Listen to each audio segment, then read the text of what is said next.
Hey, everybody, it's time for another In-Ring Wrestling podcast. I'm the host, Kevin Kelly, along with the great Casey Thompson. Casey, of course, was a wrestler for many years and spent a lot of time in-ring. You see, in-ring would be the way that the wrestler was described on the format sheet when he was not getting an entrance. So in-ring would be a blank, and they would fill that in later. Casey, did they actually take the time to fill in your name on that blank line, or was it just Casey Thompson appears in the ring? How did they do that in WCW? You would see the board already set up. So when I first started WCW, they'd have like 60 matches in one night. My so God. They're taping probably four. Yeah, it was brutal. And then they'd have one marquee match at the end, a big tag or something, big main event to keep people there. So they'd have the board up, and you're looking at the board, and you're like, oh, so they'd have a few good matches, like at a main event of each hour. But you would see say, for instance, me, music and entrance, Big Van Vader versus Slash, and then it would say in-ring. And so that would be all set up. So you're looking, saying, so basically it's like all the extra enhancement guys are like playing fantasy football, trying to hope they would get certain matches and stuff, and they hope they wouldn't. A lot of guys would hope they wouldn't get certain matches. And then they would, the agents would go in and they'd fill it in throughout the day, and then they released the whole board. And David Penzer would be the one who would write the board out and everything after he got all the matches. So a lot of times we got a heads up from Dave, because he was like, hey, you're working Sid tonight, you're working the Freebirds or this or that, because, he's the one that had it and he's the one who brought us up. So he would give us a heads up and everything. An interesting fact is, there was a lot of times that people, I don't know, maybe you have some experiences from for WWE TV, when they would go against someone that you knew was going to, like a Vader, a lot of guys feared him. They would just pack their bags and just leave. And they'd be like looking for him, gone. They just quit. We had that. I can't remember a specific incident, but I know it happened at least once. And I'm thinking twice. And some of it may have been induced, shall we say, by some of the other boys. Oh, yeah. I know there was one guy. Go. Yeah, there was one guy whose name I won't mention because he's out of the business. But anyway, he was a bit of a heater, shall we say, and I had booked him. We're at State College, PA, University, Penn State University campus. And Big Show comes up to me and says, Kevin, you need to get your boy. And I'm like, oh, no, what did he do now? Well, he's in the locker room, and he's running his mouth, and everybody wants to beat him up. And I said, geez. Okay. So I gave the young man the disapproving finger, get over here, get over here, get over here. This is someone that you know that you brought up. Somebody that I knew, so this is a that I booked. reflection of you, too. Kind of. And the boy and the wrestlers knew that I booked the extras. Okay. And would come to me sometimes and say, hey, what's this guy all about? Hey, what does this guy like to do? Because I think I'm going to be working with him. Or other guys would be like, hey, are you trying to get this guy a job? Well, I think he's pretty good. Okay, I'll give him some stuff in the match. Okay, great. Wow. Thank you. But this was one occasion where one of my guys was being called on the carpet. So therefore, indirectly, Paul was not mad at me at all. But he was just like wanting me to take care of this situation, which I took care of very quickly because I said, get your bag and go home because you're winding everybody up and you're going to get beat up. So go home now. Wow. Did you get paid? Yes. Go home now. Goodbye. And that was it. And I think that was actually the last time. No, I don't remember what he was going to do. Just everyone across the board wanted to kill the guy. Yeah. Then there was another occasion. This story I've told before, but not here on this podcast. I had booked 4 guys. We were in San Antonio, Texas, and we were doing, because it was the end of the year, we did Austin, Texas on one night, and then San Antonio, Texas the next night, and then everybody was going home for Christmas. And because of my limitations of knowing who guys were and where they were at the time, I knew guys from Oklahoma because there was one guy who was pretty good who was sending stuff into the office trying to get a job. And I was like, this guy's pretty good. I said, hey, how about this? Can you do Austin and San Antonio? Yeah, sure, no problem. Okay, get 3 other guys, carload, come down. You guys can do both dates. We'll make it easy. Boom. Okay. So all 4 guys show up, And everybody kind of scatters sometimes. There was one guy, he didn't get to wrestle, but he got to do pre-tapes with Vince and Stephanie and Steve Austin. Vince saw him and just said he would be fine as a vendor. So he had the beer, thing like this. And the deal is that either Stephanie was going to take it from him or he was going to take it from, or Steve Austin was going to take it from him. No, it was Stephanie took it from him, from the extra. And then Steve was going to take it away from Stephanie later on. And when he did, it ripped her top off or something like that, right? Wow. But anyway, so we get in the dark match period before the taping started. Mm-hmm. One of the four guys, who I didn't know, gets in the ring, and the fans are booing him because he's just a nasty-looking heel guy. And he starts going like this to the people. Oh. And Bruce sees it, buzzes the referee, tell him not to do that anymore. And the referee goes over and starts checking him and says, hey, Bruce says, don't make the jack-off symbol anymore with your hand. And he turns to go check the babyface, and now the guy goes like this behind the referee's back, not realizing what? The cameras couldn't see him? So Bruce pushes the other button and buzzes the other referees and says, can somebody find Kevin Kelly? And I think Heb or somebody was right there and said, hey, Bruce wants to see you. Uh-oh, what happened? And I go upstairs, yes, Bruce, tell this guy he's not working anymore. And he told me the story about what he did. I said, okay, fine, take care of it, no problem. So by this point, the other guys had worked and whatever, and I got the four of them together. And I said, okay, you guys all rode together? Yes. He's fired, and he can't come to the building tomorrow.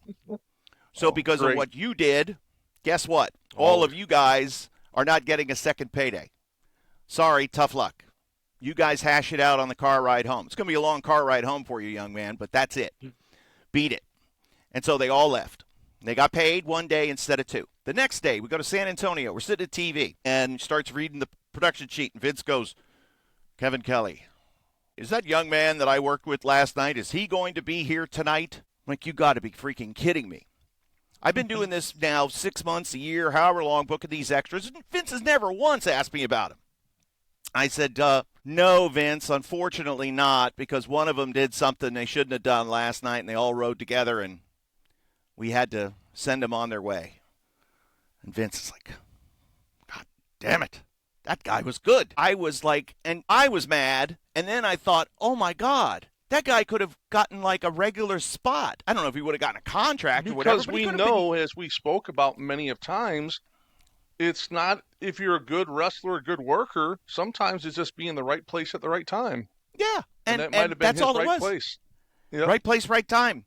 And I felt terrible, again, but I had no choice because they had all rode together, and I couldn't have him just not come to the building or whatever. No, he got to go. And I was kind of worried that maybe the other guy, because I hadn't heard the feedback from Vince, I thought maybe if this guy was a jerk-off, maybe the other three cats weren't any good either. You know what I mean? I was kind of a little skittish of the whole deal. So I felt terrible.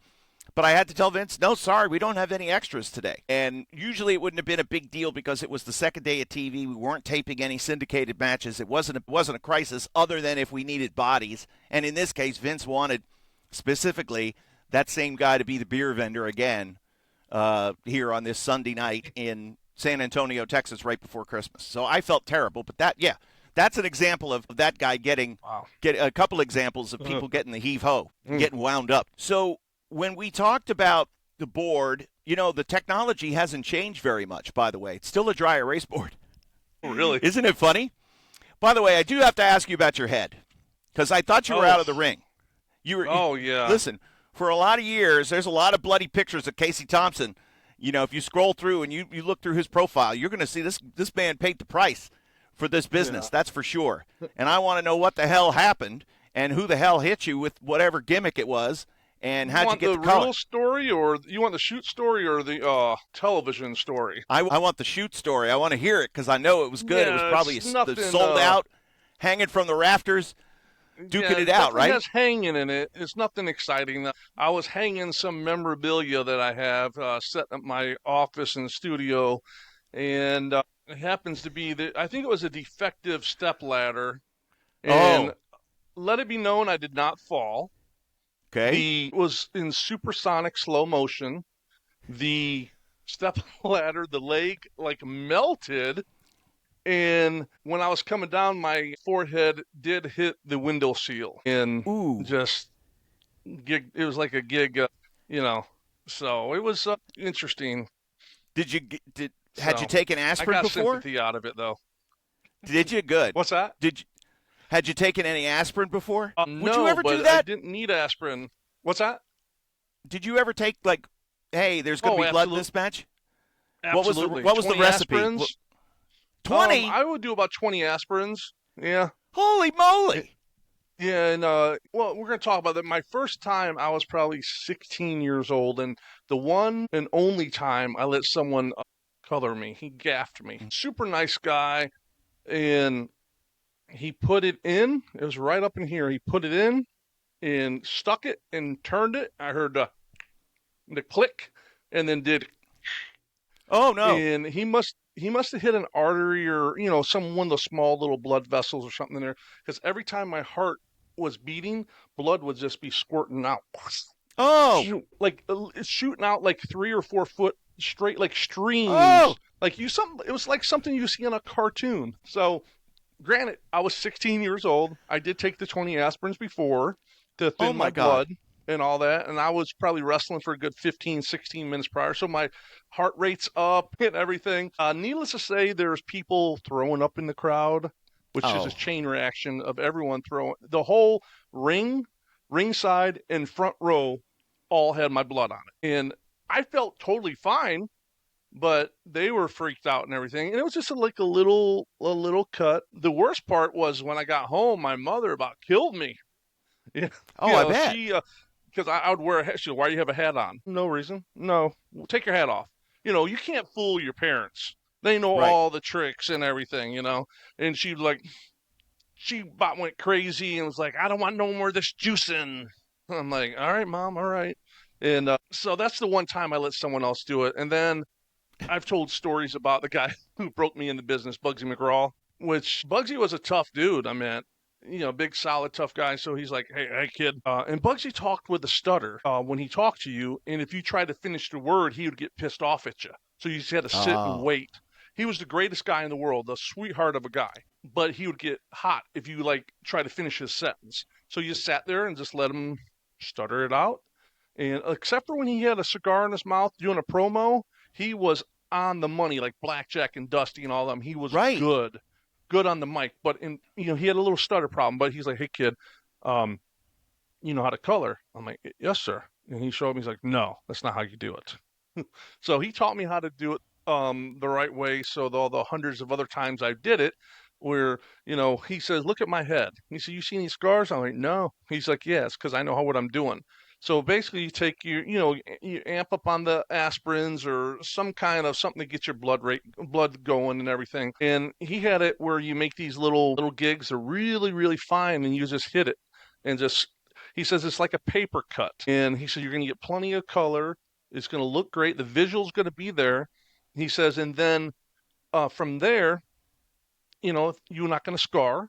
He says you take a shower, put some Neosporin on it, and you're good. The next 2 days later, it's totally gone. So I learned from him, and when I would wrestle, if I was coloring, I'd have two taped on my finger. Same Mm-hmm. thing how Flair did. I had two on my finger, and I always had spares. So a lot of times I'd keep one in my mouth, like you'd have a little dip Ooh! going Did on. you really? Yeah. Yeah, and I'll put them in my tape, my boots. I'd have them all over the place because sometimes you hit it and I get rid of the gig, and I'm like, all right, it's not good enough, so I could pull out a second one, hit it again, and Yeah. then get rid of it. And then now if I was wrestling someone that was going to color too, because we didn't know what we know now back then. Right. So I would have gigs taped all over my whole body. That way, if they needed another one, I had a good fresh one. I never shared a gig with anyone. Like we've heard stories, other people Oh yeah. gigging everyone. Speaking of that, I know I'm changing it. You did hear about the passing of Black Bart, right? Yes, I did. Yeah, it's Yes, I very, did. very sad. Did He you was know Black sweet. Bart very well?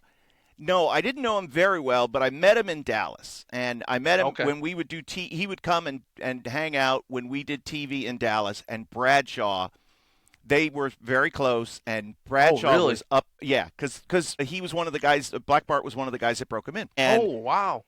he just would just bust in balls, the whole time with Black Bart. Kevin, get over here. Kevin Kelly, come here. I want you to tell me who the toughest man was ever to ride a horse, the first man to ever ride a horse into Reunion Arena. And I'm like, well, that was you, of course. And I knowing full well that it was Black Bart. Oh, you son of a bitch.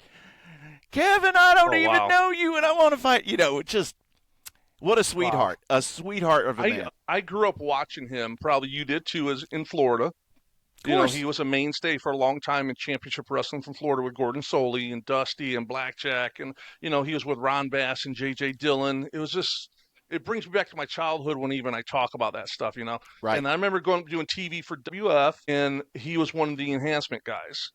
Him and Pistol Pez Watley was there. And so it was cool, I don't know about now, but, you hear people say that Enhancement guys had their own dressing room.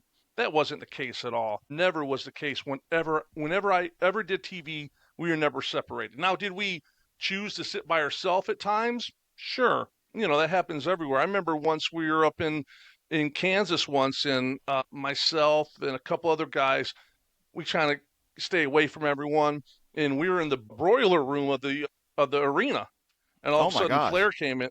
Yeah, Flair came in and said, "Hey guys, you care if I dress with you guys?"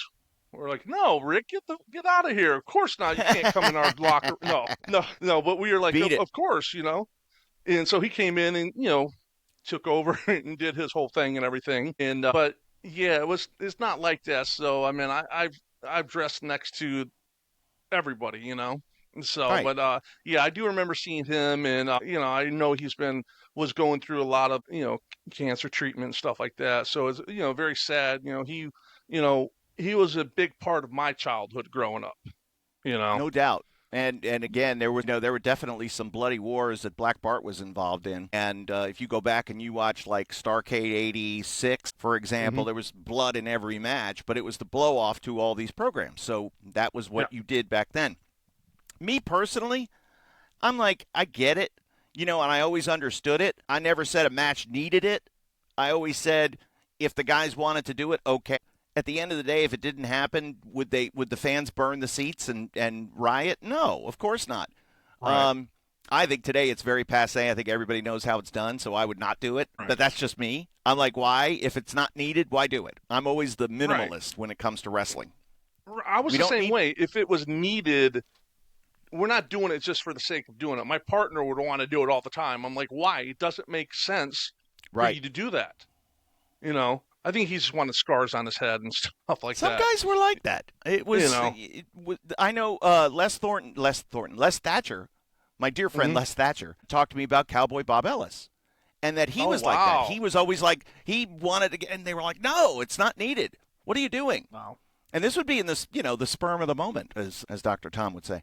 Well, I was looking through some of my memorabilia, and I have, I've mentioned before, we grew up we started off in Michigan. My parents used to go to all, the Sheik's territory, Cobo Hall, all those places, and I have pictures from the 70s. Some were Cowboy Bob Ellis, the Stomper, Ben Justice, Bobo Brazil, the Sheik. I mean, all of them. It's kind of interesting looking through that old photo album.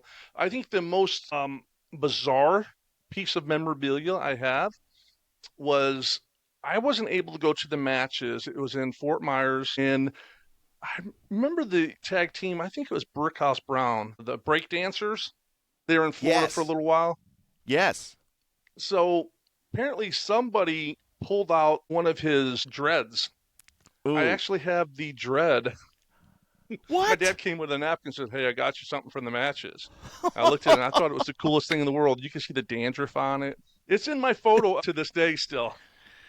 We got to take a picture. You got to put that picture up. Would you like your hair back? I need to, because and Brickhouse Brown probably would have wanted it back and would have turned around and sold it. The idea too of things being passed down over the years and the business not really changing that much. I've got to talk about, and I will talk about what's going on with Chris Charlton, my friend in New Japan. I've got to talk about Okay. it. But I want to remind everybody that we're going to have Bob Cook on as a special guest. This is going to happen in 2 weeks. Bob Cook is a legendary enhancement guy. And Bob Cook actually should have been a main eventer somewhere in the world, and I want to find out why he stayed local and stayed close. I've heard some stories, I've heard some rumors, and I always just wanted to find out what kept you home and how come Bob Cook isn't a household name or whatever character he might have played, because I know he did a bunch of things. But I spent we'll talk to Bob Cook about his whole career. Many miles on the road with him traveling. Awesome guy, and I can't wait to Yeah. And he's got a new promotion that he's running, so we're very excited to talk to him about that. Yep. New school, all kinds of stuff. He's got things happening. So in 2 weeks, we'll talk to our pal Bob Cook. Next week, Casey, we're going to dive into, we're going to spend a week and we're going to create a list, second to none. This list will be the toughest guys in the respective locker rooms from the era of the Monday Night Wars. Excellent. Tough guys, not these So pretend I have tough WCW, guys. right? Yes, you have WCW, Oh, nice. Okay. and I know what I'm name you're going to pull out. But I think I've got somebody. I think I've got somebody that might equal him in terms of toughness. Okay. So we'll see. I I'm just I going can off the tell top you of my this. head. I have 3 for my list already, just off the top of my head. I had 2 really solid ones and a surprise. So Okay. Nice. I will tell you this: not on my list will not be Shawn Michaels because I was there, and we'll talk about this in a future episode. I was there when Bret Hart ripped his hair out of his head in Hartford, Connecticut, when they got in their backstage fight, and Shawn said it was an unsafe working environment and went home. Well, I was there when Chief Jay Strongbow was about to kill him and Marty Jannetty for defecating in his bag. Just And bad. they human weren't nowhere beings. to be found to stand up to him. Yeah, of course. Then He's there on were plenty of other lists, so he's okay. Right, and we do love any time where we can put our heads together and come up with a list. So we'll do that next week. That should be a lot of fun. It will be. And now I did want to ask you, and I kind of wanted to segue. We were going to run. So here's what we'll do. Let's make this a twofer, okay? And we'll do a little overtime. Is that all right? And we'll give everybody a little extra content. We can divide it up however we want. Because we got into the story about the list, and we got into the story about the board. Because I wanted to ask you, at pay-per-views, like, for example, the Royal Rumble, we're in Royal Rumble season now, and you've just taken your Survivor Series decorations down. Go figure. It's Royal Rumble season. And I wanted to know from you, did you ever get to be like an extra druid security guard for any pay-per-views? Well, yeah. Yeah, Doug Dillinger was the head of security, so he'd always pick the guys. And because this is after the fact, Penzer used to drive us up, David Penzer, which ended up being the ring announcer for WCW. He took over Gary Michael Capetta as a position, and I don't know the circumstances with that. But anyhow, because, Penzer, we were associated with him, Doug Dillinger had always picked from, Penzer's guys. We were one of his guys at the time. So, yeah, we did a lot of Clash of the Champions. I had tons of shirts that used to say WCW security on it or staff or stuff like that back in the day. I think there was one pay-per-view. I know I mentioned it before. Let's just do this every fucking time. Yeah, sure. I can always do that. Right. I don't know what the fuck happened. Was it my Wi-Fi? Well, you're back. Yeah, I changed my Wi-Fi. You're back, baby. What? I'm hardwired in, and then I had to change it. So, but I'm back. I don't know what happened. You are back. All right. All right. So I'll start the question again. Okay. All right. So Casey, we were talking about the Royal Rumble and being Royal Rumble season and all. I was wondering, did you ever get to be a druid or a security guard on any of the pay-per-views? It's much more frequently done now over the years because they always would have, in fact, a requirement for the enhancement guys to bring a black shirt and black pants in case they needed to be security guards. Did you ever get to do any of that on pay-per-views back when you were an enhancement guy? Yeah, Doug Dillinger was the head of security for WCW. Doug was a really cool guy. You learn who to be friends with and who not to be or be better friends with, or and David Penzer used to bring us up in the van, and then he graduated to um, the ring announcer out of association. Doug would always pick guys, Penzer's guys, so we'd always be in that list. We always got picked first. Yeah, I did a lot of Clash of the Champions, a lot of pay-per-views, stuff like that. I do remember once, I did talk about it before, I think probably the biggest, shall we say, spot I had in that was we are in Topeka, Kansas, doing a pay-per-view, and it was Nick Full or Cactus Jack at the time. He was wrestling Van Hammer, and there they went out of the building, and the two security people out back was myself and Rip Rogers. And then they sent Missy Hyatt out there to do the interview, and then it was like in a pole barn adjacent to the arena, and you see this big old shadow of a guy with a big old hat on that was there, and he had one of those manure plastic shovels, and they went out there and he hit Van Hammer in the back. I mean, so tight. Ooh, it was Abdul the Butcher. Oh, and then him and Abby, they were setting up an angle for Abby and Cactus Jack to move on from there. So and then they threw I think the most interesting part was and I've said it before, I think it was a directive from Dusty and guys like that, because Missy Hyatt used to always whine and bitch and stuff like that all the time. And she was a big pain in the ass. I'm not saying anything bad about her. I'm just telling the truth like I do. So one of them took Missy and threw her in. They had the big old troughs where they had the water. And I want to tell you, it was like 30 degrees. It was cold. They threw her in this whole thing. She got submerged in the water, popped up. Her top came down, so her boobs are hanging out, and she was pissed. But yeah, I did. I mean, the only people that seen it was myself and Rip Rogers, because we were the only other guys out there besides the camera guy. Damn it. But yeah, we did a lot of that. It was cool. What's just really weird is we used to get paid $100 extra to do that, more than we would to wrestle. Yeah, which was that's good. Yeah, I know we loved it, but I guess because it was pay-per-view, we got a little bump in our pay. But yeah, there were guys, of course. Yeah.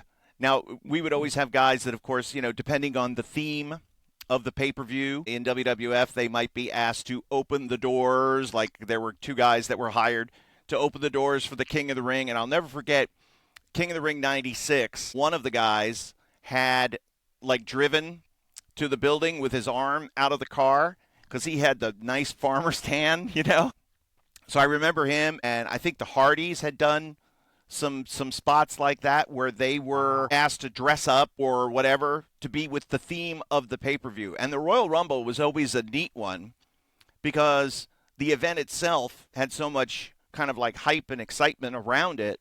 Right. Nobody knew what was going on. And we'll talk coming up here. We'll talk about how Pat Patterson kind of created that and what they did with the Royal Rumble, and it's all very neat. It's one of the most exciting times. Do you get excited about those types of events? Do you get together with any friends and watch any pay-per-views? We used to years ago.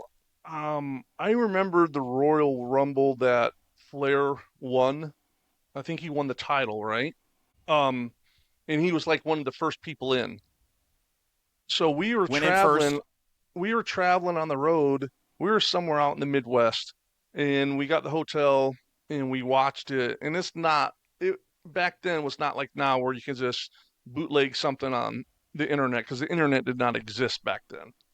So, but I already knew who the winner was because I was in Tampa wrestling at the Tampa Sportatorium, and I remember Kevin Sullivan told someone, tell Nate, I said, congratulations. So he knew ahead of time that he was going to win.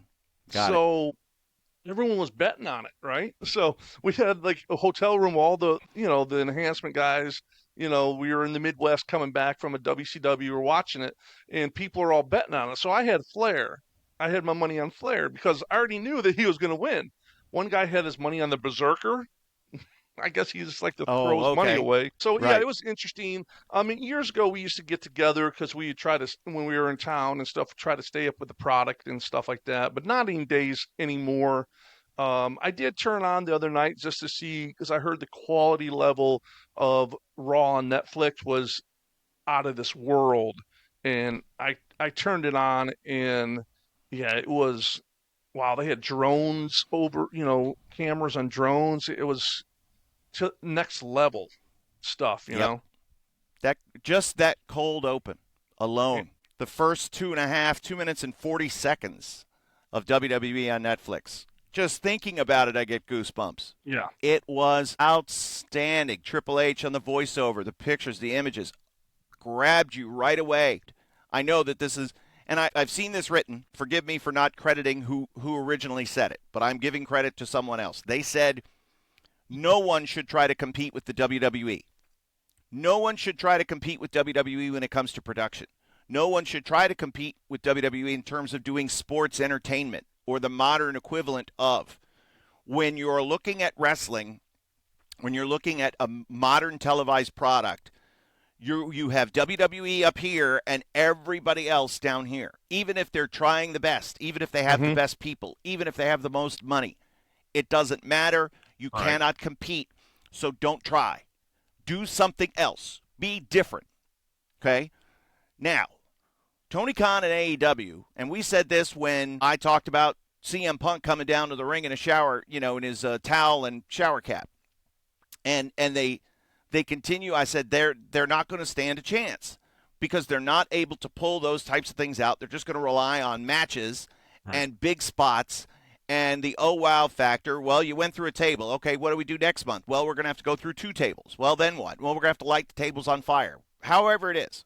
And I'm not talking about the boys. I'm not talking about anything. I'm just talking about the producing and who lays out the show.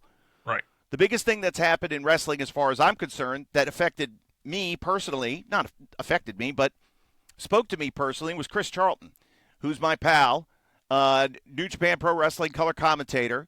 He's brilliant. He's like the savant. Not only does he speak Japanese, he lives in Japan. He's from England, moved to Japan after college, lives there, works full-time, does the whole deal. And he was criticized at the Wrestle Dynasty, which was the night after Wrestle Kingdom, so January 5th, during the match between Kenny Omega, Omega's return match, and Gabe Kidd, New Japan guy who's outstanding. They tore the house down, had an incredible match. And a lot of people have been critical, New Japan fans, because AEW has taken a lot of talent, including me. They took me from New Japan into AEW, and it's affected the business of New Japan. They've had to rebuild. They've lost everybody. They lost, not everybody, but a lot of top guys like Okada and Will Ospreay, and even before that, Kenny Omega and the Bucks, and all these guys came from New Japan, and that's what they were doing. So Chris, during the broadcast, is talking directly about what Gabe Kidd had said. Gabe Kidd is a very outspoken heel. He doesn't care. He's called Tony Khan a money mark a number of times. Chris said, Gabe Kidd has said this, and when you talk about a money mark like Tony Khan, it's hard to compete. Well, Tony Khan heard that, then started texting everybody and got Chris Charlton in trouble. And New Japan just in the let's make everybody happy and appease whoever is hot. We'll pull Chris off of TV for a while, so he's not going to do shows for a while. It's not the end of the world. Chris is upset by it. Chris, of course, was upset by it. Chris talked to Kenny about it. Kenny said, don't worry, I'll smooth it over. And obviously it didn't get smoothed over. Whatever, it's okay. It's not the end of the world. But how dare you, Tony Khan, to be so sensitive that an announcer who's talking about what the heel in the match is saying, that you're going to get upset about that and start texting people and complaining. Like, how dare you? Come on, man. Grow a set. Take the punches. Yes, it's a fair critique. Yes, you came in with a lot of money, and I've given you credit. It's the first new money that's been introduced in wrestling in years, and thank God. It forced WWE to change what they were doing and to be better, and the industry as a whole has gotten better. But for them to, for him to turn around and be that sensitive about it, I was just like, are you kidding me? And I said to Chris, I'm glad they didn't listen to what we used to say about Tony, because we knocked him left, right, and center. We didn't care. Yeah. But it was all in the context of he's kind of the boogeyman. He's kind of the heel that we have to point the finger at. Hey, there's money out there, and the money mark came and bought the boys. That's just the way it is. Then he's a mark for himself.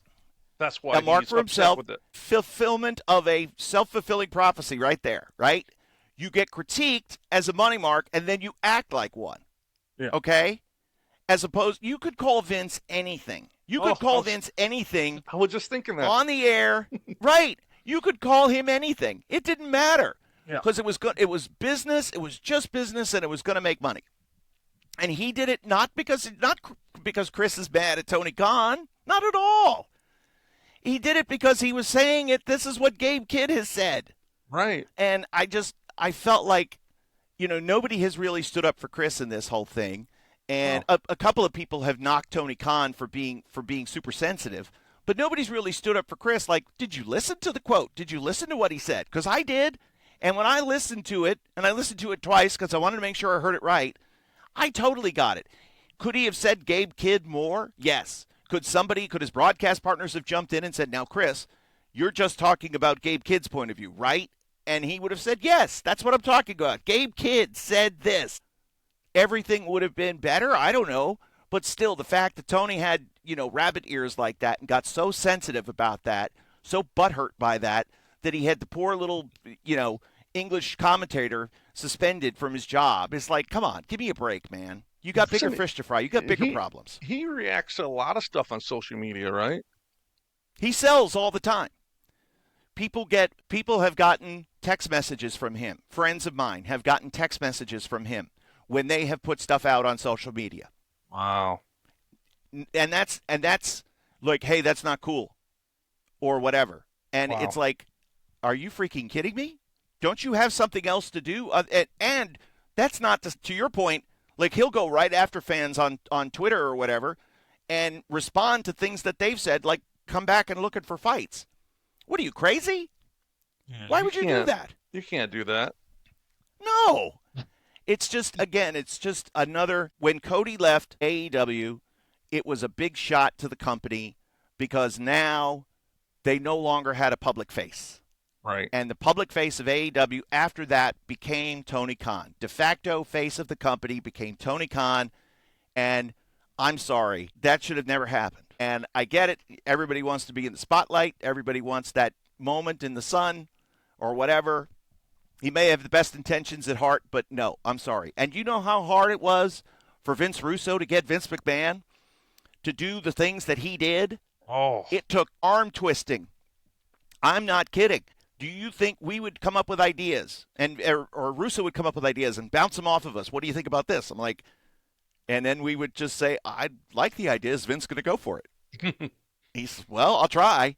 And then he'd come back downstairs and he went for it. I couldn't believe it. And it would always be Vince doing more. Yeah. Vince being more involved. Because, again, it wasn't about him for years. He wanted to be behind the scenes producing. That's why he stepped away from it. Right. That's why he stepped away from the announce booth and why I got hired. Because that promoted JR. They needed somebody underneath to do the stuff that JR had been doing announcing-wise. Because Vince wanted to be behind the scenes producing. He didn't want to be a character. But Vince Russo saw a gold mine, and he was right. Because Vince McMahon was one of the greatest characters on television that we've ever seen. The best. And, so if you're AEW and you're measuring yourself against WWE, you have to go in the opposite direction. You can't do that. You have to be different. And I think that's going to be one of their biggest struggles. But I just wanted to give Chris Charlton a shout out here because he's awesome. He's one of the nicest guys I've ever met, and I loved working with him, and I want to work with him again, hopefully someday. And I just felt like he got the raw end of the deal with what happened. And, of course, he'll be fine. It's not going to be the end of the world. But nevertheless, be better, Tony Khan. Quit being a crybaby. So there you go. Quit being a crybaby. Did you cry when you gigged yourself on the Did you cry when you gigged yourself on the windowsill? No, but other people did. I'll just leave it like that. Out of compassion. Oh, my God. Being worried. Yeah.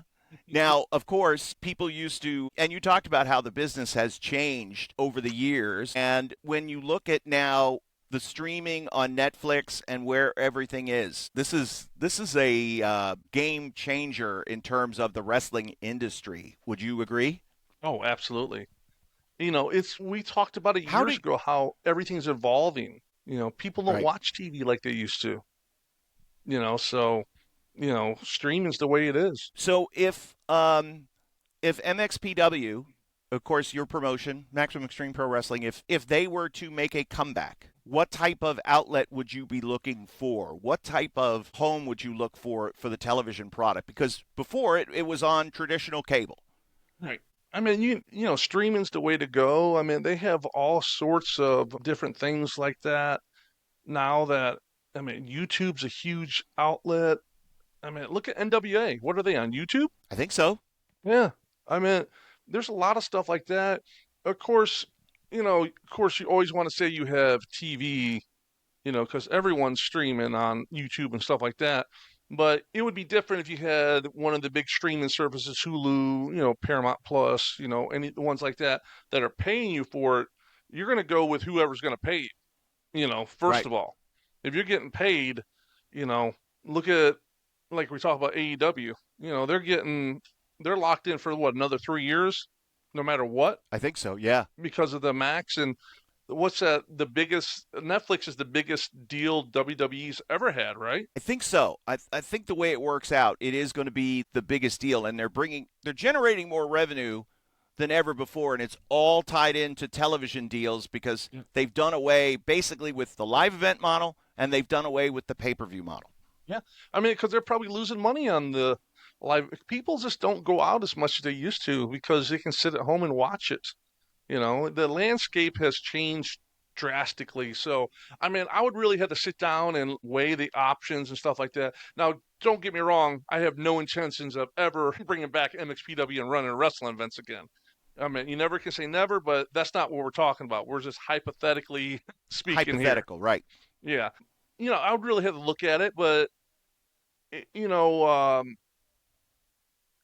streaming's probably the way to go. I mean, you can look Hmm. at it. You can see that's where everyone's at right now. Yeah, and I You think know, it's going to force. I think we're going to see changes probably with TNA.